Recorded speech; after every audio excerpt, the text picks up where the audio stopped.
Mga kapatid, nandito po tayo sa ikatlong series ng ating reflection on our sacrament.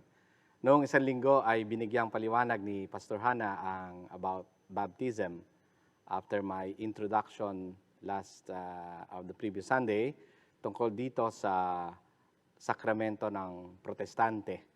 Ngayon pong araw na ito, ngayon linggong ito ay ating tatalakayin ang baptism, mode, infants, and frequency. Ito ho yung nakalagay sa guide natin, mode, infants, and frequency. Pero meron akong dalawang reflection hinggil dito. Basahin po muna natin ang susing talata.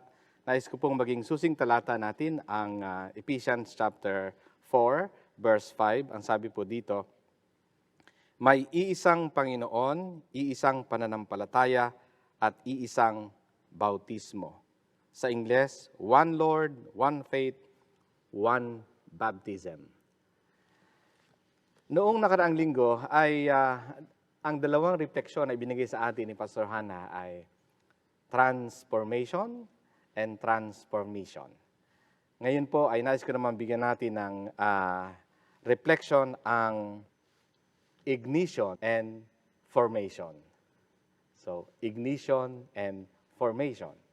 Hango sa ating refleksyon sa baptism, part 2 ng mode, infant, and frequency.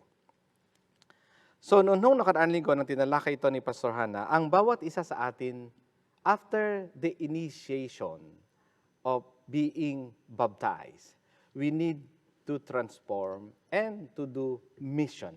Ito ho yung dapat natin gawin bilang mga mananampalataya. Today, I would like to reflect on two things. I already said that the word ignition or ignites or formation. No? Ano ho ang meron dito sa ating mga talata ngayon at sa ating konteksto ng pagbubulay-bulay? The church is united in one baptism because there is one God and the Father of all is over all and through all and in all. Napakaganda pong sinabi. So bakit ko po sinabi itong ignition or ignites ang ating bautismo?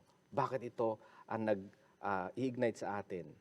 Nagpapaalab sa ating puso at damdamin. In sacrament of baptism, we are initiated into Christ's holy church. Tayo ay dinadala. Tayo ay idinededicate ng ating magulang. That symbolizes that our parents is a Christian. Yung ating mga mananampalatayang magulang ay Kristiyano. Kaya ho, ang pagdededicate sa atin, o pagtatalaga at pagbabautismo ng infant ay napakahalaga sa atin. We are initiated into Christ's holy church. Ang ating pamilya ay mananampalataya kaya tayo dinadala nila bilang isang sanggol sa loob ng templo upang italaga at bautismuhan. Incorporated into God's mighty acts of salvation and give new birth through water and baptism. So itong pagkakaloob sa atin ng new birth through water and baptism ay pagpapakita ito ng pagiging mananampalataya natin, ang mananampalataya ng kanilang mga magulang. There is one baptism and there is one source of salvation, the gracious love of God. So the gracious love of God is the center of baptism. So baptizing a person, whether infant or adult, is a sign of God's saving grace. Sandaan po natin yon. Yun pong pagbabautismo sa isang infant, sanggol, o kaya ay yung malaki na, ay ito ay nagpapakita na simbolo ng mapagligtas na grasya, na biyaya ng ating Panginoong Diyos.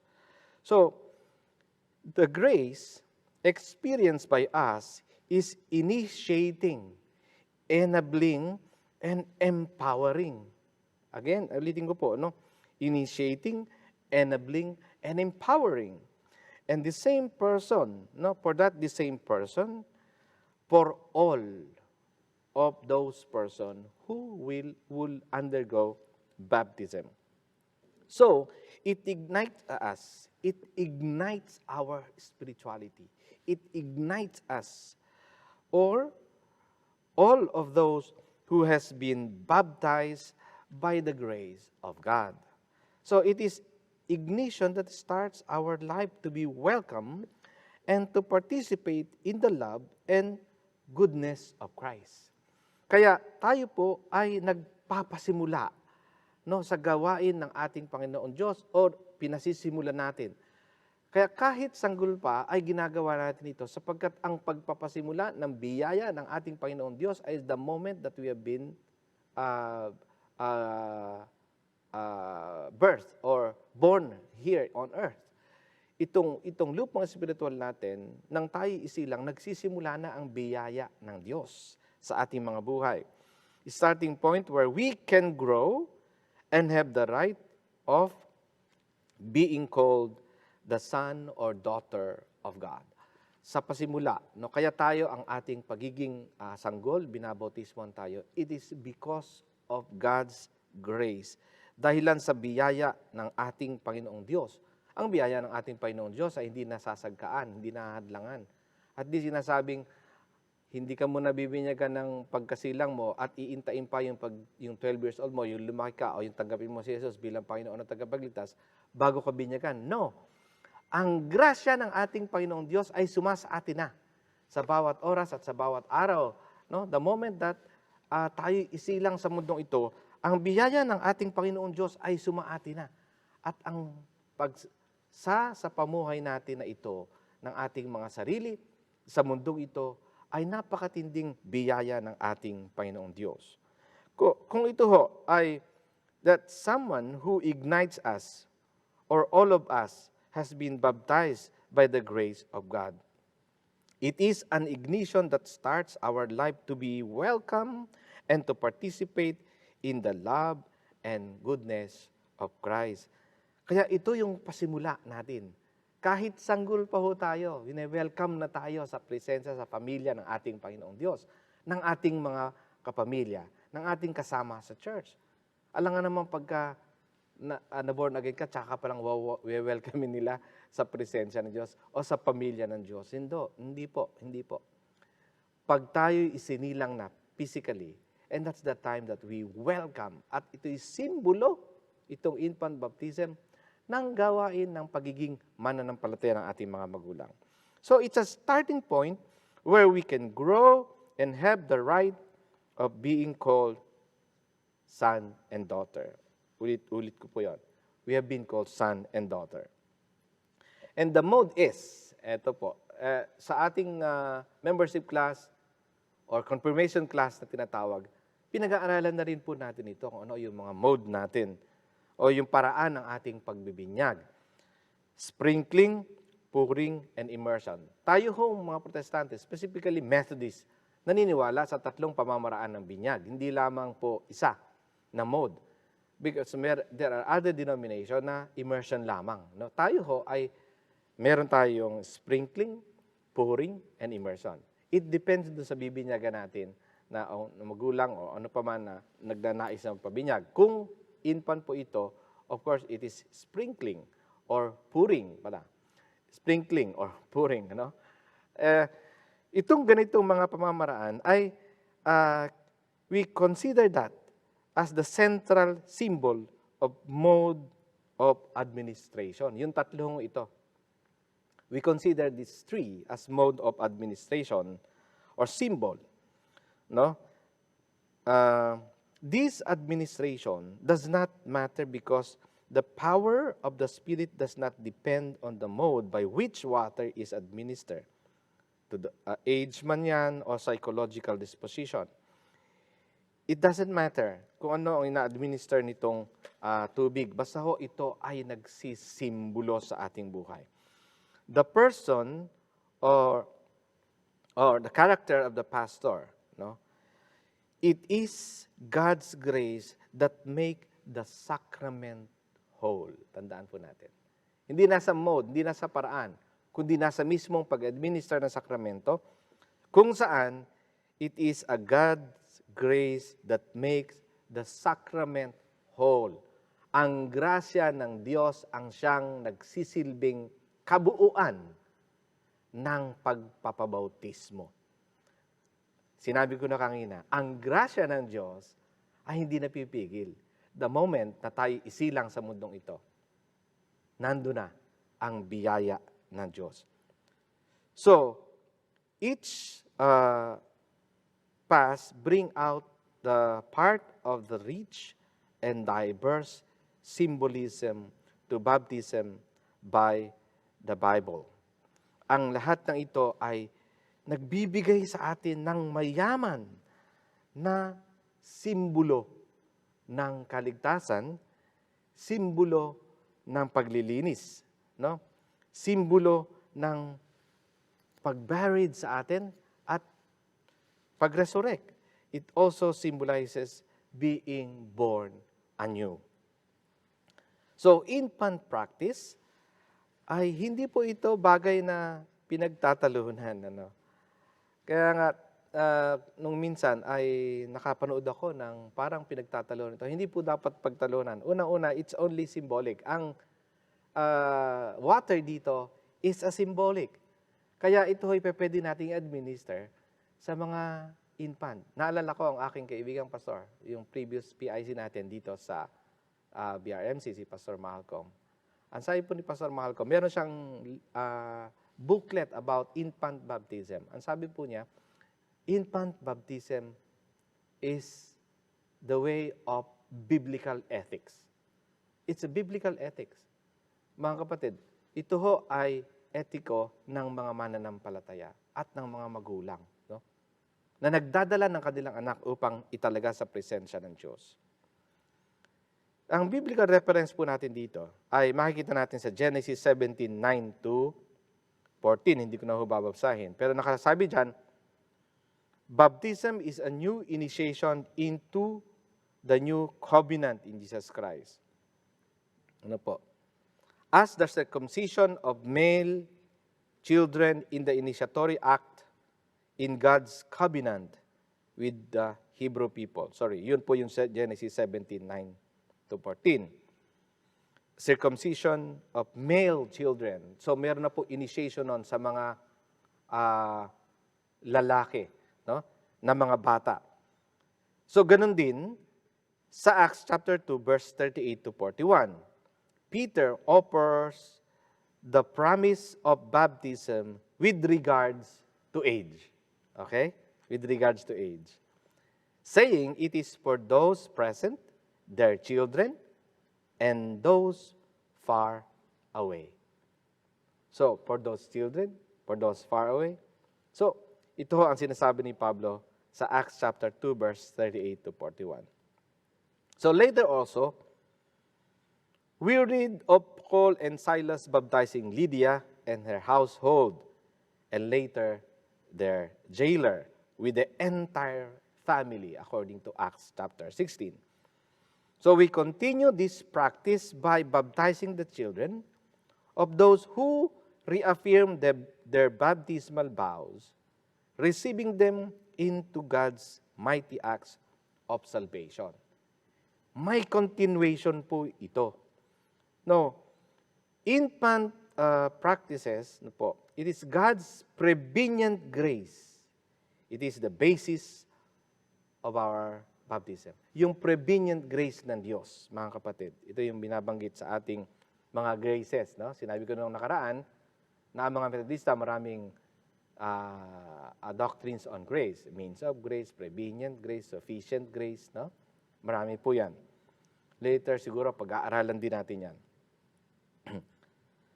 So, baptism of an infant powerfully portray the utter dependence which all of us have on God.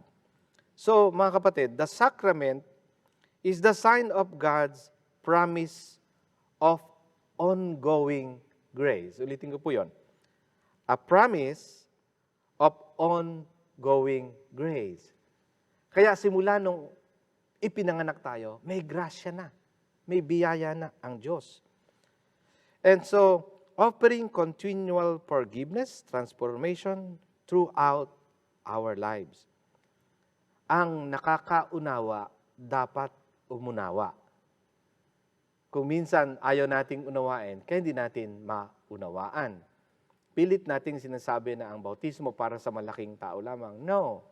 Ang biyaya ng Panginoon Diyos hindi nagsisimula na kapag tayo na born again. Ang biyaya ng Panginoon Diyos nagsisimula the moment na tayo isilang sa mundong ito. Iyon ang basihan ng ating sakramento ng binyag. And then later on, we have confirmation class. Kapag ang bata ho inabot na ng 12 years old, meron ng knowledge and understanding of good and bad. At least 7 years old, pwede na mag-confirmation class or membership class. Tayo ho ay ini-encourage to have that membership class. And then we will study all the doctrines of our church, and including this. And then there will be a confirmation. After confirmation, sa Katoliko, ang tawag po nila dito, kumpil. No? Sa atin, confirmation class. At dito po nangyayari yung renewal or reaffirm of our baptismal vow. Nire-remind tayo kung ano ang sinisimbolo ng ginawa sa ating bautismo nung tayo ay infant pa. Sapagkat nung tayo sanggol pa, hindi pa natin naunawaan. Pero nung tayo lumaki at nakaintindi, ang church ngayon ang magpapaliwanag sa atin. So that's the reason why we have confirmation class. And that's the second reflection that I have for you. Formation. Forming something for us sa pagpapatuloy ng ating pananampalataya. That's nurturing. Formation of our own nurturing as Christian. We have our own journey. So, the difference between baptism of adult and that of the infant is that the Christian faith is continuously being professed by an adult who is baptized. A baptized infant comes to profess on her or his faith later, after having been nurtured and taught by parents or other responsible adult and the community of faith. So, infant baptism is the prevailing practice in a situation where children are born to believing parents or to a faithful parents and brought up in Christian homes and community of faith. So, na-explain ko na ho kanina yan kung bakit, no? Ang iyong magulang ay Kristiyano at mananampalataya. While adult baptism is the norm when the church is in a missionary situation. So remember that our church is in a missionary situation. Reach out to a person in culture which is different or hostile to faith. So meron din kasi tayong minimisyonan kung minsan, grupo ng mga mananampalataya, grupo ng mga tao, let's say tribesmen, they don't know Christianity yet, pero adult na sila. We can apply this. While the baptism of infant is appropriate for Christian families, the increasing minority status of the church in contemporary society demands more attention to evangelizing, nurturing, and baptizing adult converts. Yon, mga kapatid, ang nais kong maunawaan natin. So, in our own understanding now, we have this ignition, this initiation. So, baptism is like a spark into our own spiritual journey. That signifies a start, a spark of our own spirituality that grows in our own spiritual journey, day by day. Nagsisimula ito sa pamamagitan ng pagkikwento, pagsasabi ng ating mga magulang sa atin about biblical history. Same as true with our brother and sister of the Jews community in Israel. The moment that a child understands bad and good or bad, they started teaching, no? their spirituality, their journey to Christianity. Same with us. Itinuturo. Kaya mayroon pong karapatan at mayroong dapat gawin ang ating mga magulang sa atin upang tayo ay turuan. Baptism give us the right to study and continue forgiveness and transformation of our life. So we need a formation, a plan to be armed by His love and compassion. We should be armed by God's love and compassion after receiving our grace. Lastly, mga kapatid, sacrament in God's grace that ignites us to form a certain formation of our life. So bilang mga mananampalataya, kung inignites tayo ng gawain ito ng sakramento ng bautismo, we need to form our life. And that formation of our life, we need to have our daily living. We need to have our daily encounter with God. We need to have our daily formation in life. Hindi pa pwedeng ang buhay ng mananampalatay, gano'n na lamang. And that formation of life, kapatid, reading the Bible every day, you will grow, grow, and grow. And that is one of the formation of our spirituality. That includes in our own spiritual journey. Kaya mga kapatid, isang panuntunan ito na nag-uudyok sa atin na buuin ang buhay na kaaya-aya at sagana.